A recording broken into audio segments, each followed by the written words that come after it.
haven't been able to make this work for months. All right, it says we're live. So welcome everyone at home and welcome everyone here. So this class is about teaching meditation and how you might be able to use meditation for yourself and for any length of time or in any way of any style of meditating that you prefer. The whole goal is just to be able to support practice any way that people feel like they can practice.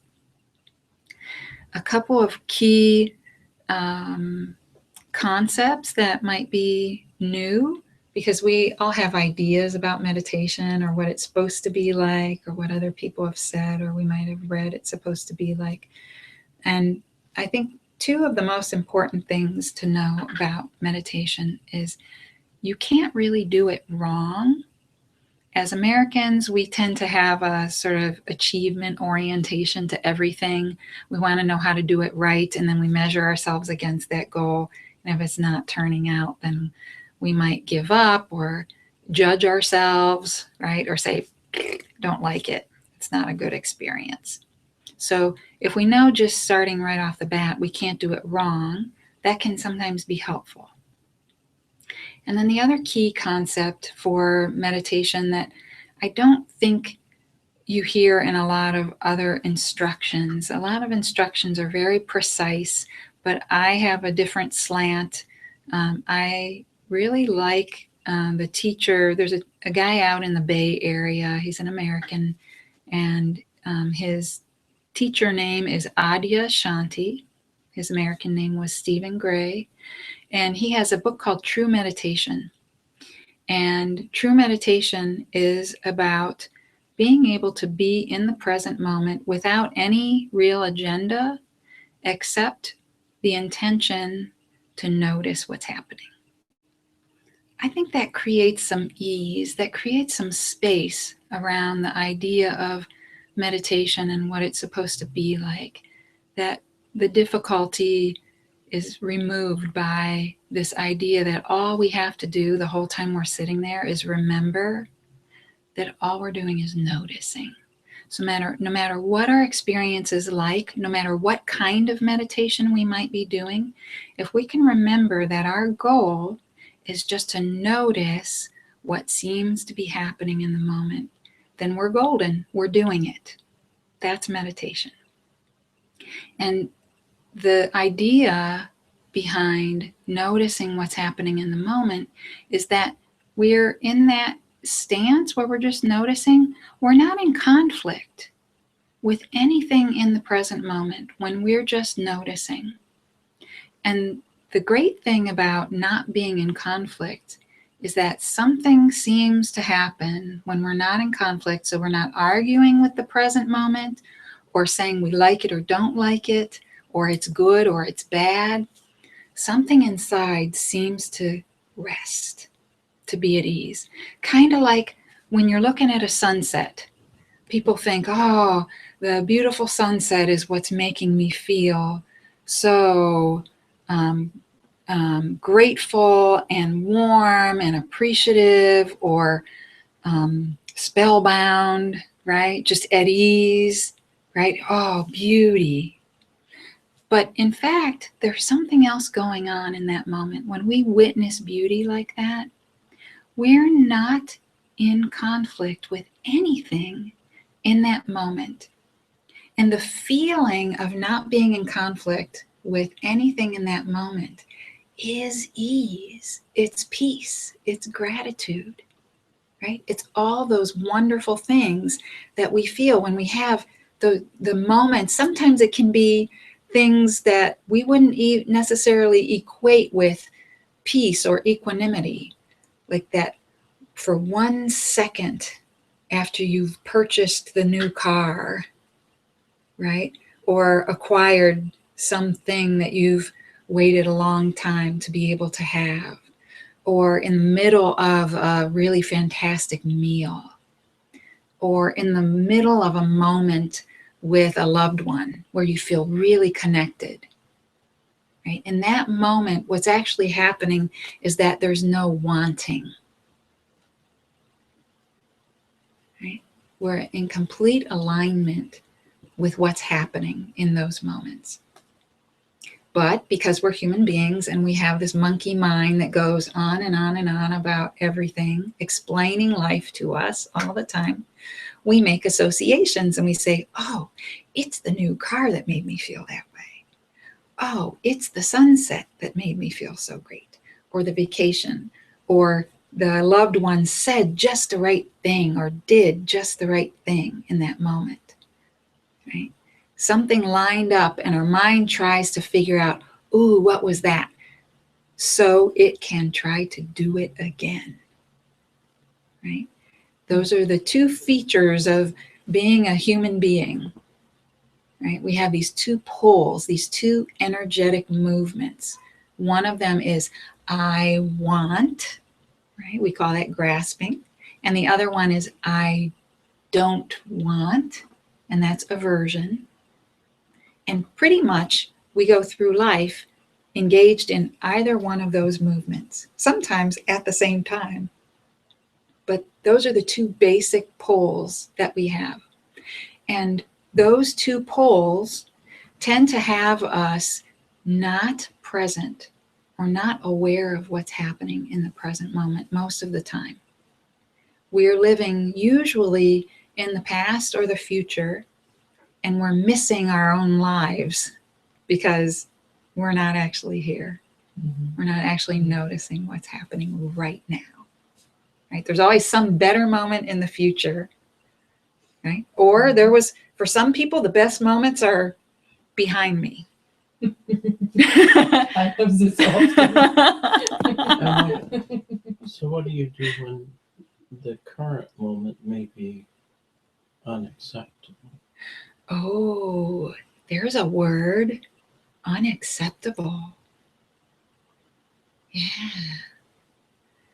We want to be really curious about unacceptable, right? That is so powerful, right? Unacceptable says, no way in heck. The current right? moment is so unacceptable, Yeah. so ugly, so... Yeah. What do you do? The trick is to pause from the energy of wanting to do something about it so that you can notice what's actually there. Because this funny thing happens when we have moments that feel really unacceptable. Sometimes what we're actually witnessing is a reaction that we've had somewhere deep inside, like in our bones from the past. And something in current day is reflecting a shadow that reminds us of that thing.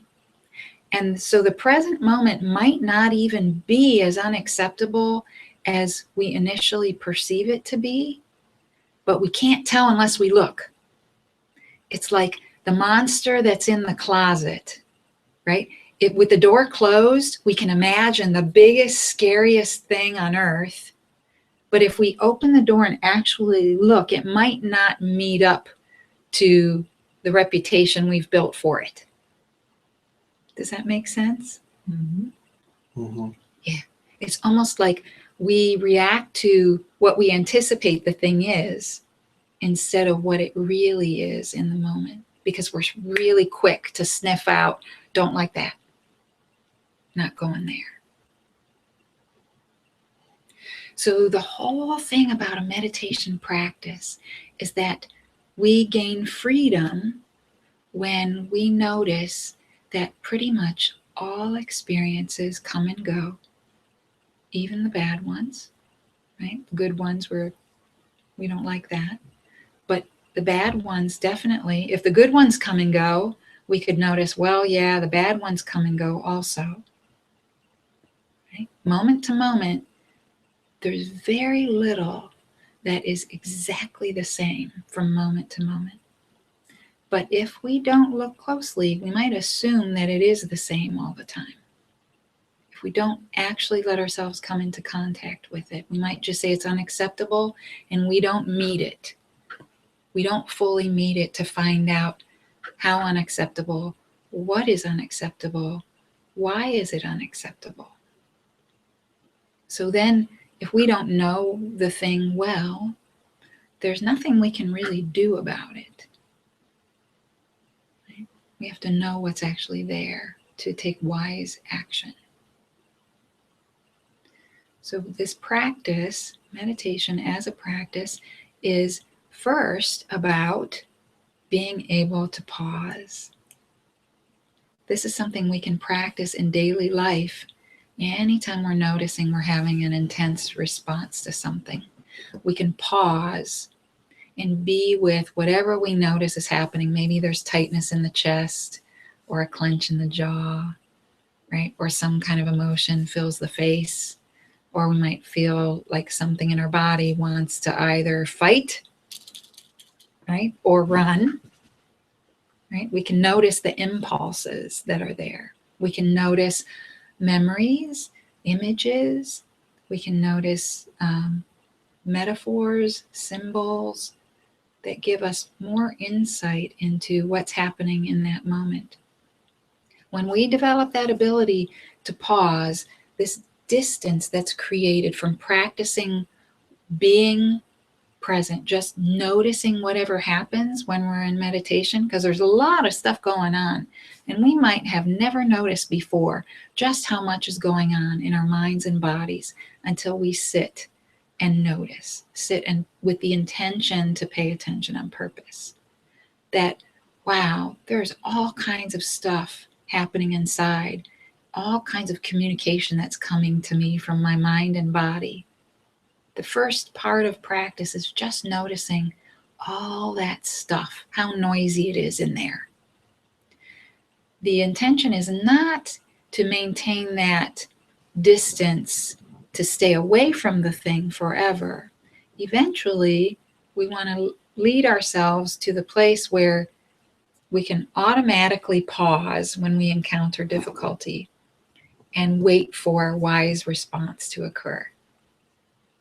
Usually, the way that we automatically respond to life is the way we always have responded to life. And you know what they say about when you do the same thing over and over, expecting to get a different result, right? They say that's the definition of insanity, right? We have to be able to do something different in the moment, even the tiniest bit different, in order to get a different result. But that's a hefty trick for most of us. We all have our conditioned patterns and responses to life. When this happens, we automatically do this. When that happens, we automatically feel this and then do that or say that, right? But the very first step is being able to notice what's happening. If we can notice the pattern, then we've got an opportunity. More and more space can open up for us to notice what is actually happening and have options. We have so many more options when we don't react or act from a habitual, conditioned place. Right? We're all doing it. We're all walking around out there responding to life as though we think we're responding to what's happening right now, but we're really reacting from our conditioning, from our patterns, what we expect to happen. There's a ton of really powerful research from education, the field of education in the 70s and 80s, where they found that when they put kids in a classroom and they primed the teacher by saying, this one's creative, this one is a handful, this one has trouble with math, right? Different things about the students, irrespective of the student's actual ability. The teacher's expectation shifted the child's performance, right? We find what we expect to find. It's very powerful, the way that our expectation shifts what can happen, right? Our perceptions can shift. And everybody has their own lens on life, right? We're all looking through the glasses at life of everything that we've been conditioned to expect and think we understand about the way the world works. Any questions so far?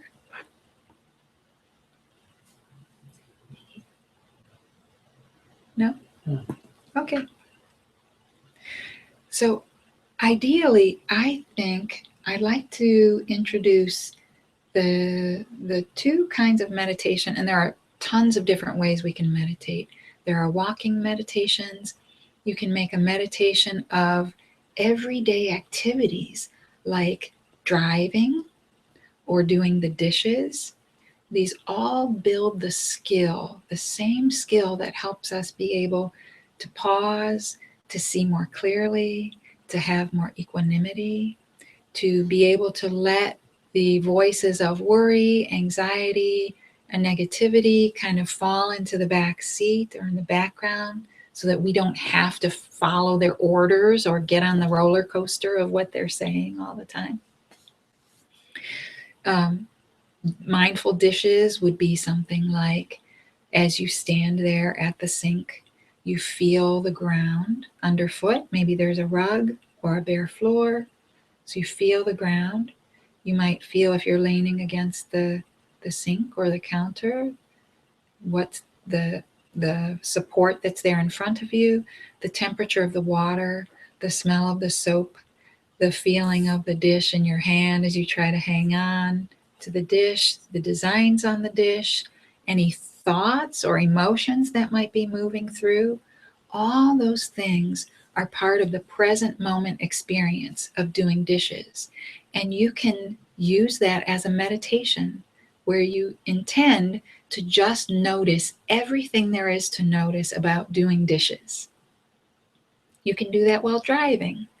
That was one of the first places when I first learned how to do mindfulness meditation. I realized, oh, when I get in the car, I automatically turn on the radio. It's just mindless, absolutely mindless. I didn't even realize I was doing it, and feeling stressed out because it's an extra thing to pay attention to while driving. So I started to turn off, leave the radio off. It's still, all this year, 10 years later, 11 years later, it's still an intentional act when I get in the car. If I turn the radio on, it's a decision. I'm choosing, I would like to listen to it, and I turn it on. It's not an automatic.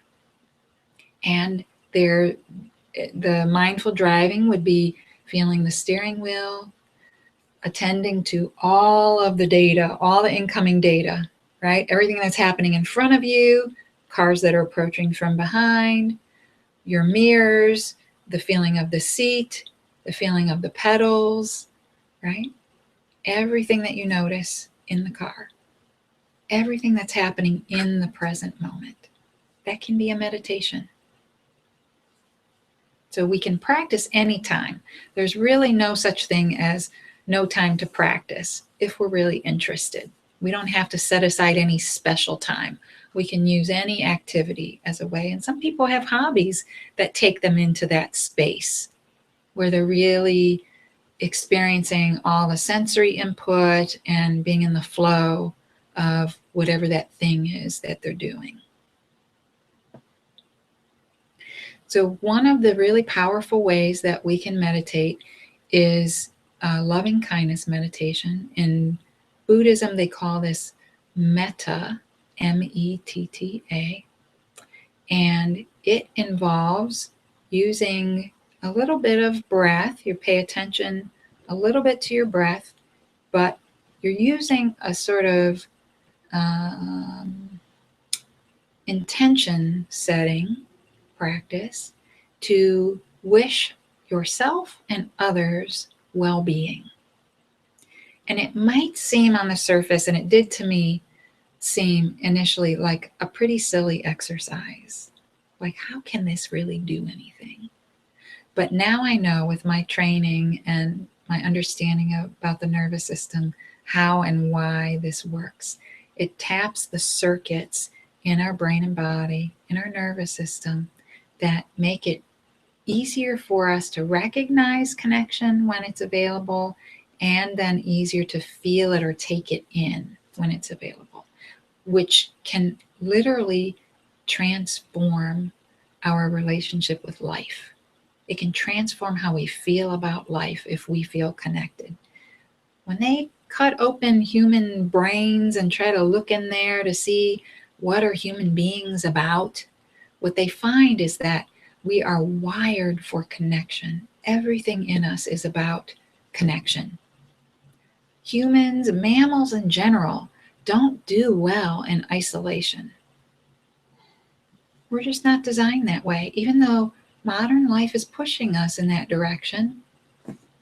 Right? We used to live in houses with extended families and right, multi-generations, and now it's very nuclear and individualistic. Right? We move clear across the country away from loved ones and try to stay in touch or try to build new communities so we can feel supported. It's an incredibly stressful thing, this modern life of ours, right? Increasing demands from technology and information. Our attention is split so many directions. So we're having less support, way more food than we need, and less opportunity to connect face to face. Right? Those all have an impact. And this can be a way of helping to restore some of that impact. So all you have to do right now is get comfortable. So if the chair is comfortable enough, then you're good to go. And ideally, you want to be seated in a position that has you feeling relaxed, but also alert. This is. You good? Yeah, oh, this better. Okay. Yeah. Yes. You can put a pillow behind you. Yes, it's here. Yeah. You have it from similar. It's kind of leather, but also soft. Yeah, you sink into it's it. kind of like sofa, but they're not comfortable to sit for a long time. Right. Exactly. Ideally, we want to be supported by our spine. You like it? Yeah. Better? Okay. The one trick I tell people about, because sleep is always the first challenge with meditation for most people, where most of us are sleep deprived. If you lean in, even just slightly, you can experiment with this while you're meditating today. When you lean forward, it seems to tighten attention, so that can be less relaxing, but also can keep you awake.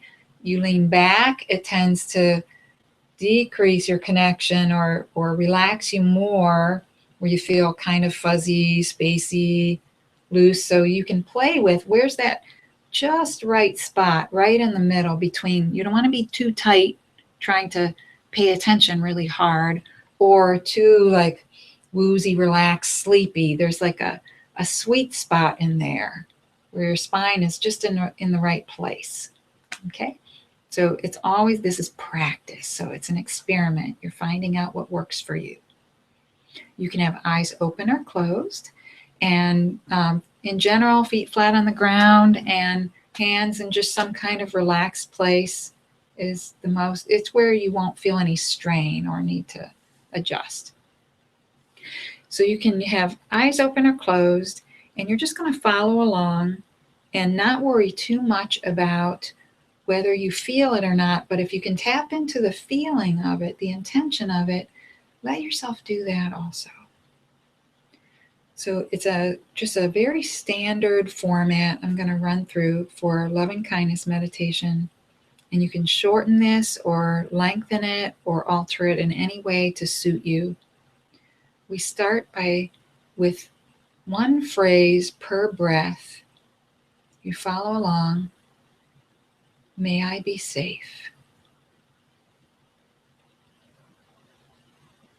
May I be happy. May I be healthy and strong. May I live with ease. And again, may I be safe. May I be happy. May I be healthy and strong. May I live with ease. And you're just noticing if it feels like it's too difficult to wish yourself this kind of wellness, then you just notice that and not fight with it too much. We'll move on to the next part. Call to mind the face of a loved one, and perhaps even call to mind, as you see their face, qualities that endear them to you.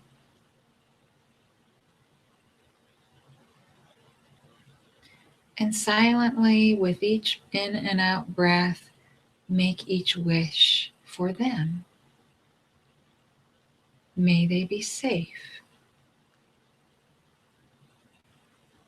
May they be happy.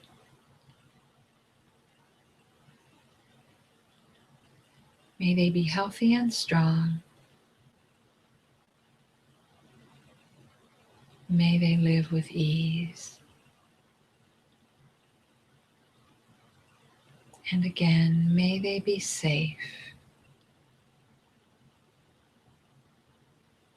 May they be happy. May they be healthy and strong.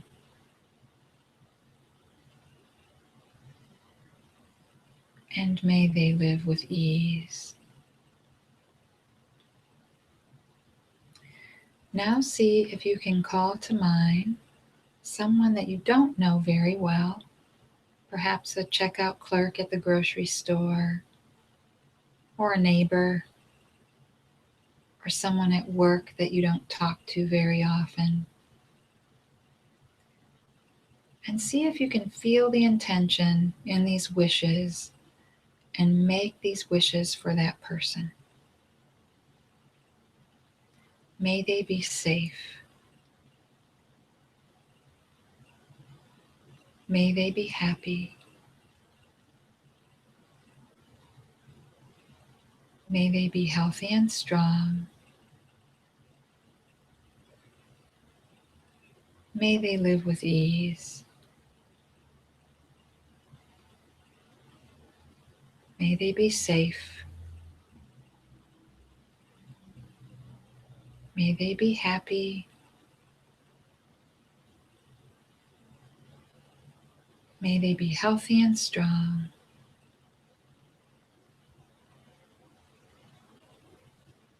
May they live with ease.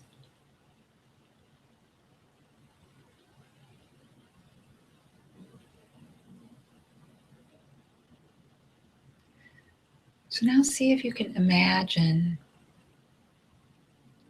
everyone that you have ever come into contact with,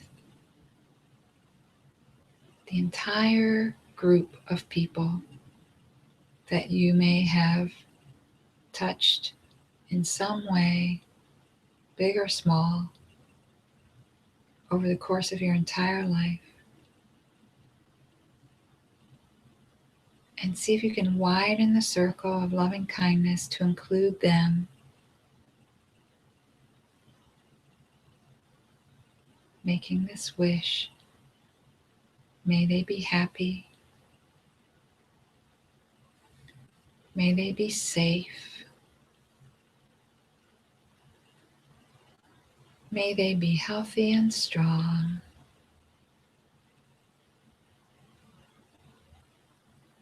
May they live with ease.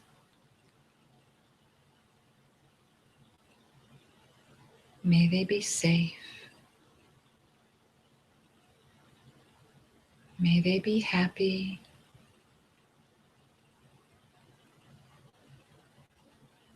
May they be healthy and strong.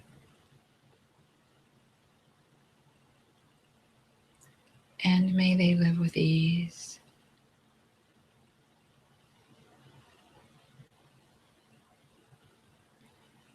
And then seeing if you can further widen the circle to include all beings everywhere.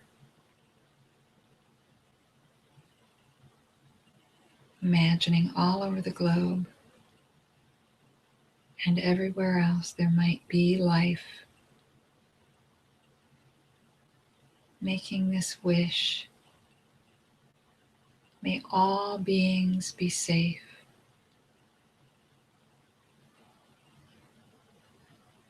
May they all be happy. May all beings be healthy and strong.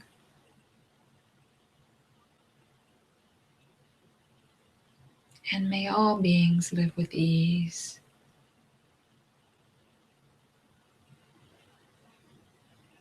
May all beings everywhere be safe. May they all be happy.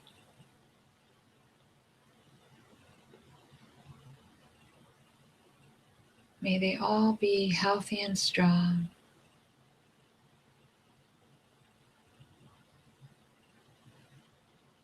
And may they all live with ease.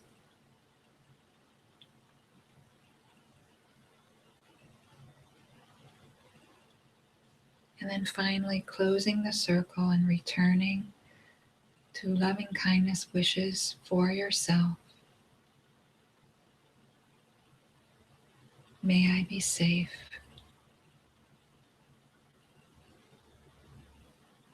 May I be happy.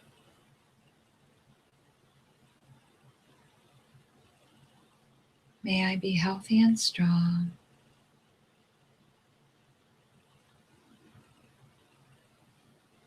And may I live with ease. May I be safe. May I be happy. May I be healthy and strong.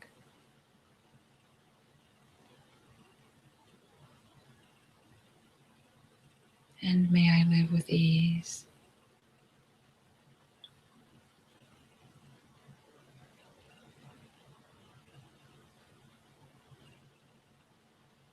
You might just check in for a moment and notice what your sense of being here in the room is right now, what your sense of going through this exercise has been for you.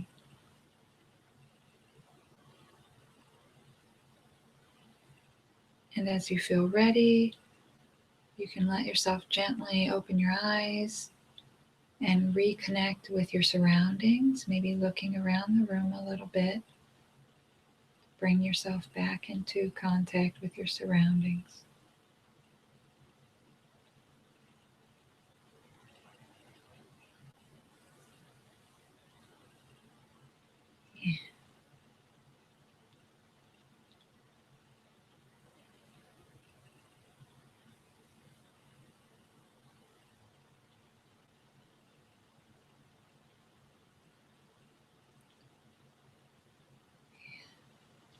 So this is also another part of the practice that is helpful, being gentle and friendly with ourselves.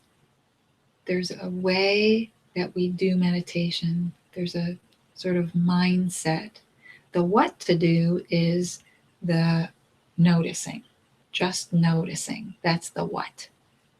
The how we do that is possibly even more important, right? Because we can be very dictatorial with ourselves, right? Like trying to make ourselves, force ourselves to do something that feels unnatural or difficult. But things like allowing ourselves to gently come out of a meditation and giving ourselves time to transition and connect with our surroundings is a way of being friendly with our physiology, with our humanness. We need time to transition. That's how we're designed, right? We let kids do that, but we don't allow it for ourselves after we become adults. right? We just schedule everything back to back to back without any allowance for the need to transition. Some people allow it for themselves, but very frequently we are forcing ourselves to jump from one thing to another without a whole lot of break. Okay. So when we're doing our meditation, whatever kind of meditation we're doing, another thing we want to notice is, what's the voice like when we're talking to ourselves about just paying attention or just noticing? Is there a harshness there, right? Or a rigidity, or a part of us that says some parts of our experience are not allowed, right? Or do we find it easy to be soft with ourselves, or to have an acceptance of whatever our state seems to be in the moment? Do we find that there's a way we can be with whatever's arising for us from moment to moment? For some people, it's harder than others. Some people, it's easier than others. For some people, it depends, right? Sometimes when we're feeling the worst is when we become the least sensitive to ourselves, the least compassionate toward ourselves. And the times when we actually need it the most, we're the least available to ourselves. So all of these things are things that we might notice when we do a meditation like this. We did the easy version. You can make that meditation really long, either repeating the circle, or you can include other aspects, like you can include a person who's a difficult person, or somebody you're having difficulty with, or you can include, say, people who aren't very likable, right? I've been using Mr. Trump lately in my loving kindness meditation. Yeah. And it's something that becomes easier and more genuine over time. For some people, the hardest part of that meditation is the may I be safe, happy, healthy, and strong, live with ease. Right? And that seems to be a feature that is uniquely American. Eastern cultures from which these kinds of practices are derived tend to take it for granted that the regard for self is okay. It's high, right? Self-love is just fine. But there's something, I don't know what it is, our puritanical upbringings, or, trauma, probably part of it, right? Our trauma histories, right? Lend to a rigidity, a hypervigilance, sort of defense against anything that could make us vulnerable, right? Seeking too much attention. We might mistake self-regard as a negative trait, right? A negative quality, narcissism, right? But actually, basic self-love is necessary for healthy functioning. Self-regard is the basis for positive regard for others. And we forget about that, or we don't know about that. So if that's the challenge, then you notice that. If the well wishes towards self are difficult, that all that means is, oh, there's something to be interested in with that part. It's not a problem. It's something to be interested in. Okay? Mhm. Any questions? Okay. So this is one way. Oh, go ahead. No question. Okay. So this is one way that we can engage in a meditation practice that is documented to have really powerful benefits. If we can't sit in silence or tolerate things like focusing on the breath or just being with what is, this is probably the very best thing that you can do. Very best thing if you want to have a practice. And this one you can do on the fly, right? Difficulty comes up with somebody, or the guy cuts you off on the highway. right? May they be safe. May they be happy. May they be healthy, right? And it's not a worry. If you can't connect with the feelings in the moment, you go with the intention. If you can't feel the well wishes, if you can't really feel the kindness, you can do this anyway. Feel into your intention. Feel whatever you can connect with about that driver that relates the two of you. Like, oh, I've been in a hurry before. I've made mistakes on the road before, right? Lots of things we can connect to if we think about what it means to be a human being. That can bring people closer to the circle, right? Where we might be able to feel some compassion or some kindness. And if that doesn't help, then you can think about the ways in which doing this practice is helpful to you. It's still really for you. Wishing others well is still really about shifting you. Okay? So we are going to take a break. I'm a big believer in we don't sit still and frozen for long periods of time, even though that's the image for a lot of meditation, is that we sit very still. The nervous system, when we're in discomfort, sitting perfectly still is not really a good idea. So I differ from other teachers in that I will encourage people when they have extreme discomfort to wiggle their toes or move their fingers or shift in their seats a little bit, right? Really being conscious and really feeling your body as you do it. And certainly, definitely, if the meditation is an unpleasant experience and feels intolerable, quietly get up and go take a walk or get a drink of water or get some fresh air. This is not an exercise in self-torture. And we also don't want to build a negative association between this practice and your experience, right? We don't want to have an extremely negative experience that would turn us off from or make barriers to trying to practice again in the future. It makes it tough to come back if it feels like it's an awful thing. So if you feel, as long as you know that you have the freedom, that stuff can come up sometimes, uncomfortable feelings, body aches and pains, stuff can come up. And you don't have to sit there and be super uncomfortable. That's not the goal here. The goal is, if you can stay curious, there's the clue. If you can stay curious about what's happening in the moment, then the discomfort is probably tolerable. As soon as the curiosity goes away and all you can do is be really uncomfortable, you probably need to take care of yourself, right? Wiggle around, open your eyes, do something, right?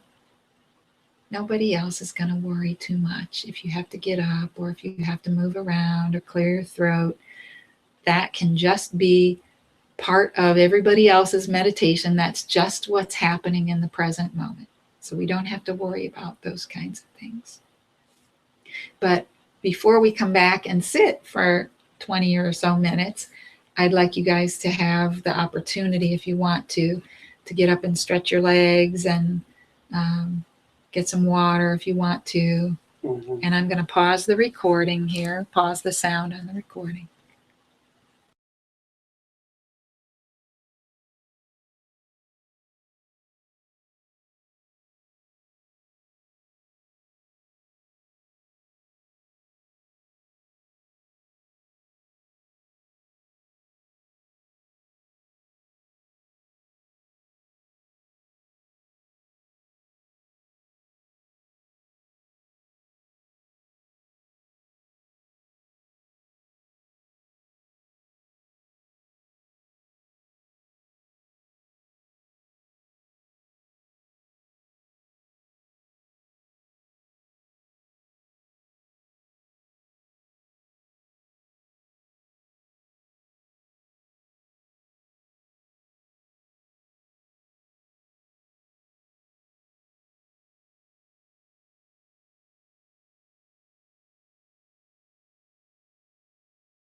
unmuting this.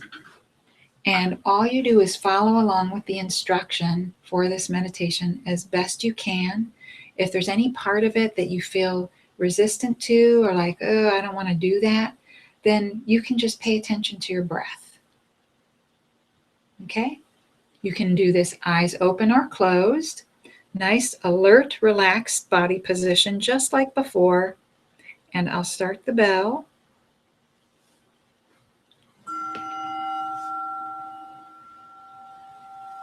Okay.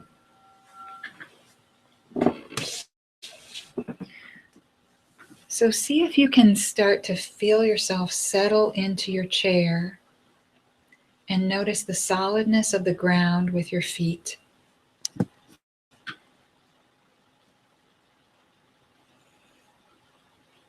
You're just starting to drop in, to become present, embodied, right? Really being in your skin right now. And I'll remind you throughout the meditation that your only job the entire time is simply to notice. And you're going to notice in as friendly and curious a way as you can muster. Right? So however much friendliness and curiosity you have available, that's just fine. And with that friendliness and curiosity, you're going to let your attention rise up to meet the top of your head as we begin a scan of the body. And all you're doing is letting your attention notice whatever sensations might be there at the top of your head. And there are certain sensations that we could notice, or we might find nothing. And anything you find is okay. But you could find tingling, coolness or warmth, tension.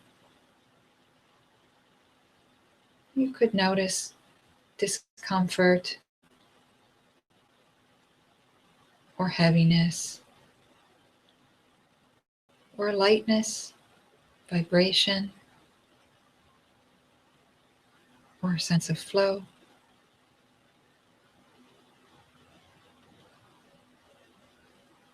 And all you're doing is noticing, and then gently preparing to shift your attention to begin noticing your face.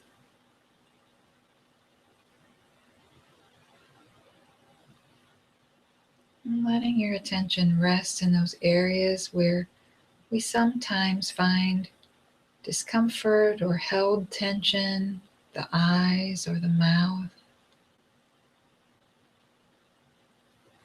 And you could imagine, if you find that kind of tension, letting your eyes sink back into their sockets. Or you could let your tongue relax and go completely limp in the bottom of your mouth. And noticing what those actions might do to the tension in your face, jaw, neck, or eyes.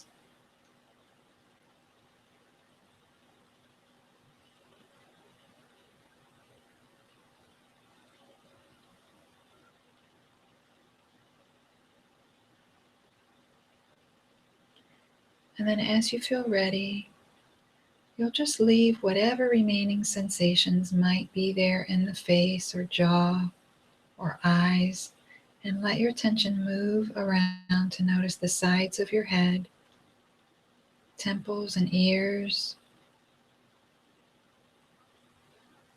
sides of your neck and jaw.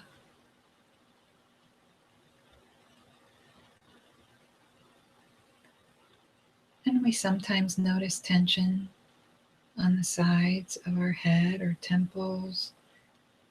You could experiment, if you like, with imagining letting your ears drop slightly And just see what that's like. See what you notice.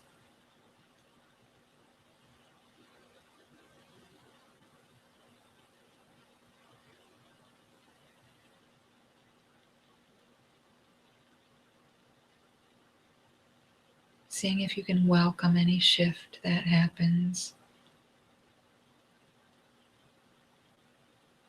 And seeing if you can be with any remaining sensations, whether they're comfortable or uncomfortable.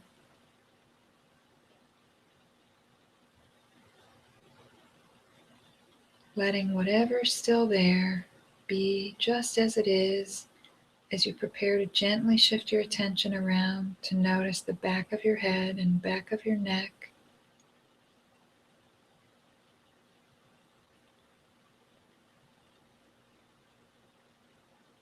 And just noticing in a friendly way, as friendly as you can, whatever sensations might be there.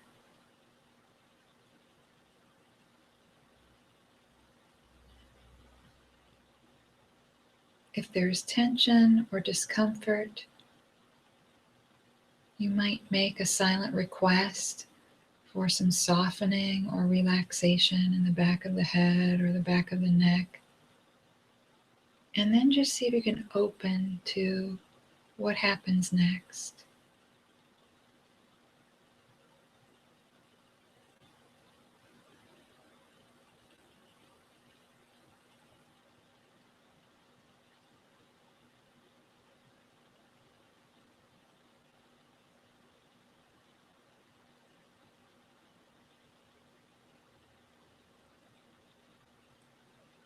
And then seeing if you can just lightly contact whatever remains, whatever sensations remain in the back of the head and neck as you prepare to leave it just as it is, to let your attention shift to noticing the torso, starting with the neck.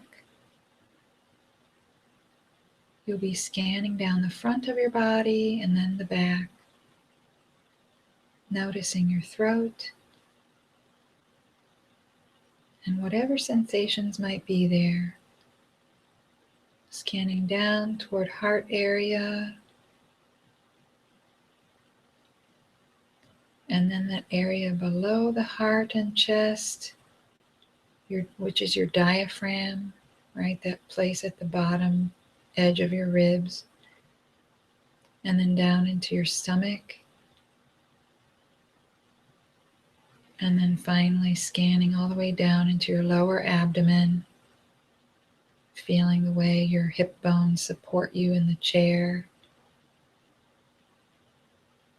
And then letting your attention come to the back side of your torso, noticing your upper shoulders and back, shoulder blades,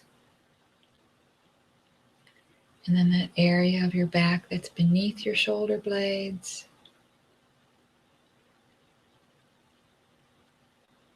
And then scanning down into your lower back.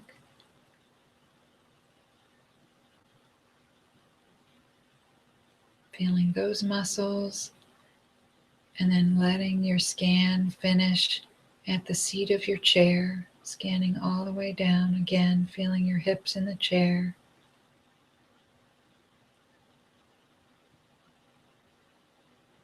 And just taking a moment to lightly notice any area where discomfort might stand out, be it emotional or physical.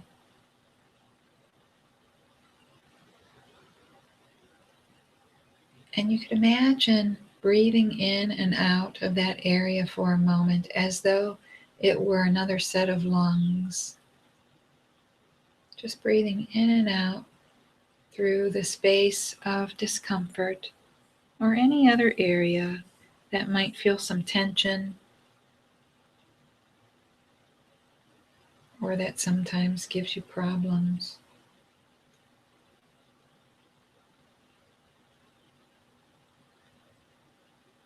Just imagining the air moving in with the in-breath and out with the out-breath.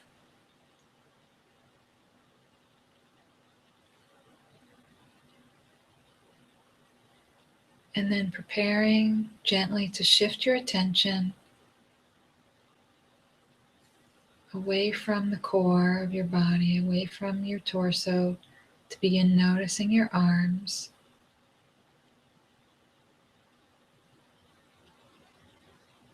Starting at the shoulders, noticing shoulder joints, and then scanning down your upper arms, pausing at your elbows for a moment, feeling the elbows, scanning down the lower arms, feeling your wrists for a moment, and then scanning your hands all the way to the tips of your thumbs and fingers.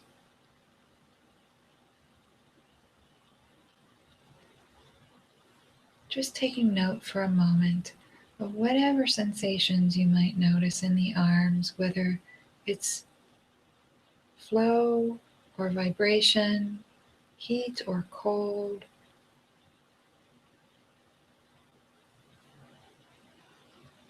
Restlessness, fatigue,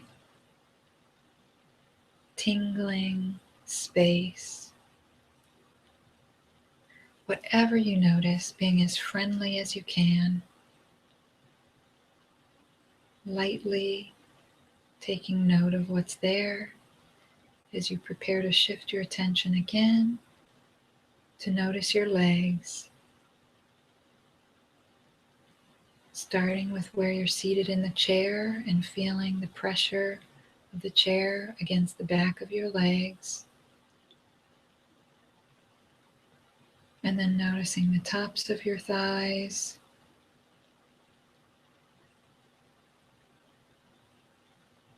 and spending a moment to notice your knees.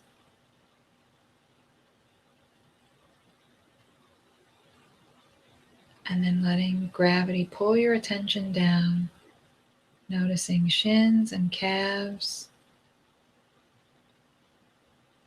feeling them as your attention moves downward toward ankles, pausing at your ankles, and then letting your attention drop to the floor in your heels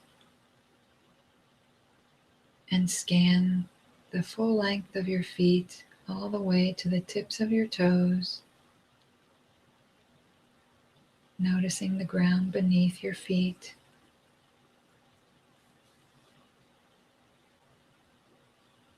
Lightly taking notice of whatever seems to be there in the legs, whether it's restlessness, heaviness, relaxation, tingling, or flow.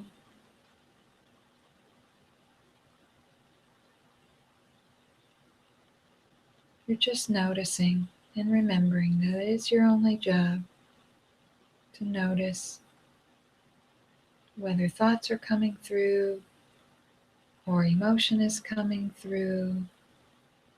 You can just notice those things as well.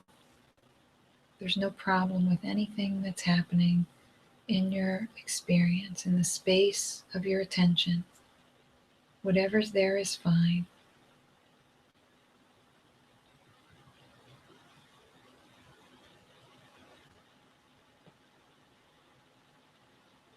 And you're just gently preparing now to shift your attention again. You're going to let your attention rise up to meet the place where you notice breathing is happening. Wherever that place seems like it is for you, wherever the breath seems to be coming from, can you let your attention rest there and be with the breathing in and breathing out?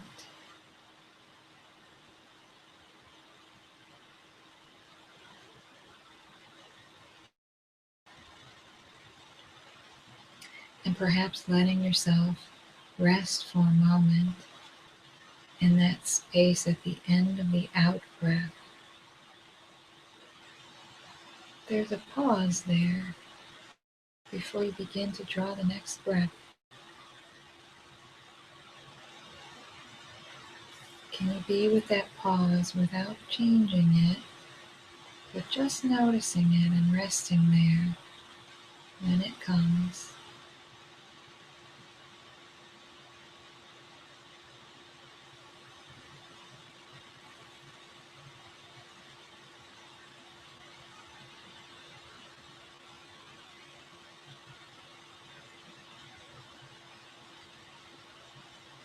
Letting yourself notice the coolness of the air as it comes in through the nose, the warmth as it comes back out, the sensation of the rising and falling of chest or shoulders or belly.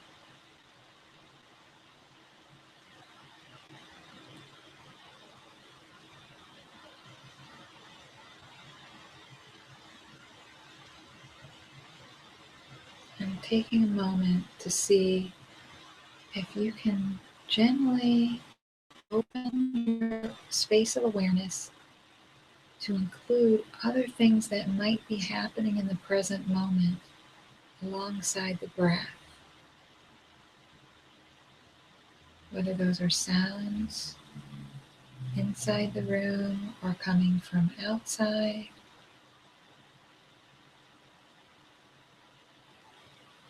Feeling of the chair or your clothes.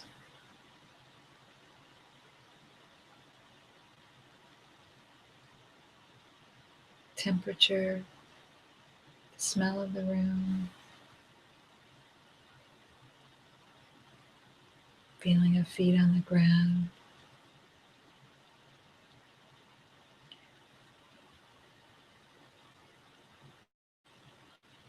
You're just noticing anything else that seems to be here, happening right now alongside the breath. Breathing can only happen right now.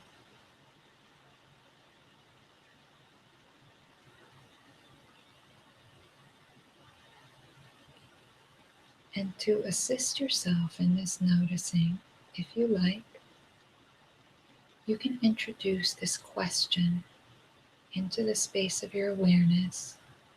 You can ask, what happens if I allow everything to be as it is in this moment? What would that be like?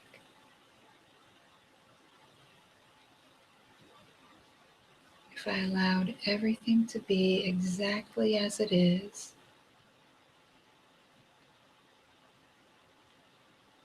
if I even let go of the idea of meditating well, or how I'm supposed to meditate,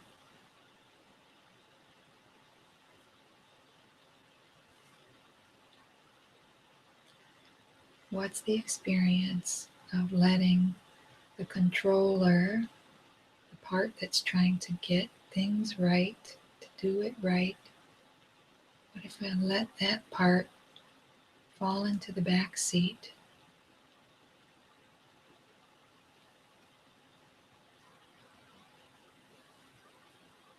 What if everything in this moment is fine exactly as it is?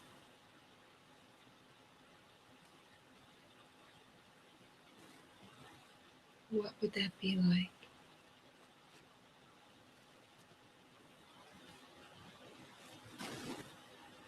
Just taking a moment to notice what happens when you ask that question. What's the experience?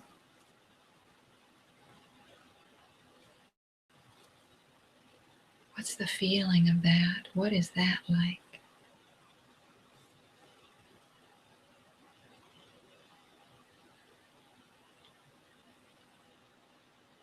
If there's space or silence that seems to open up,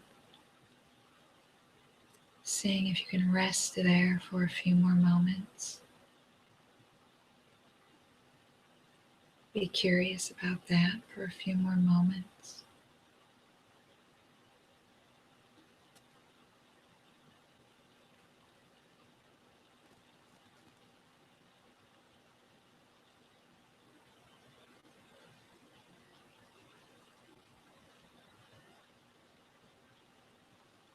And just taking one more minute as we reach the end of this meditation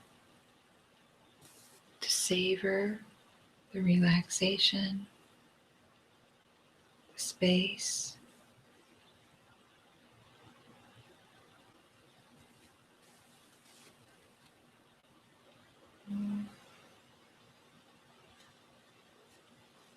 remembering that you can ask this question anytime.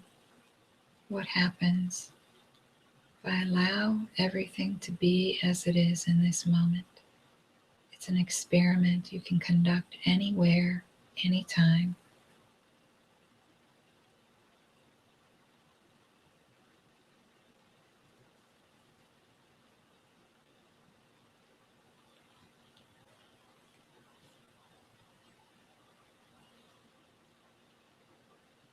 And as you feel ready, you'll gently prepare to shift from your meditation space, taking as much time as you need. The bell will sound, but you're going to take your time. Let yourself send some energy and movement to your arms and legs and to your fingers and toes, transitioning as gently as possible.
So nice to be with you this evening.